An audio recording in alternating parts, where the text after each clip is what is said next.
پتہ ہے میرے نبی پاک علیہ السلام نے کیا فرمایا؟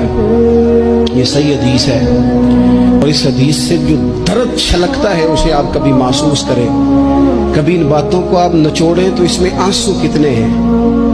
حضور فرمانے لگے شیطان مایوس ہو گیا ہے، اب وہ تم سے بتوں کی عبادت نہیں کرا سکے گا، لیکن وہ تمہارے درمیان لڑائیاں کرائے گا، اختلاف پیدا کرے گا، وہ تفریق تمہارے اندر ڈال دے گا، نفرتوں کے بیج بوئے گا۔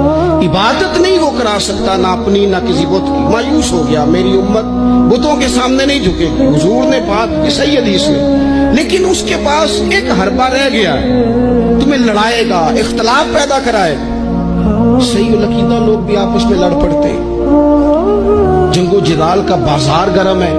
حضور فرمانے لگے جو حق پہ ہونے کے باوجود صلح کی خاطر جھگڑا چھوڑ دے، فرمایا میں وعدہ کرتا ہوں رب اسے جنت عطا فرمائے گا۔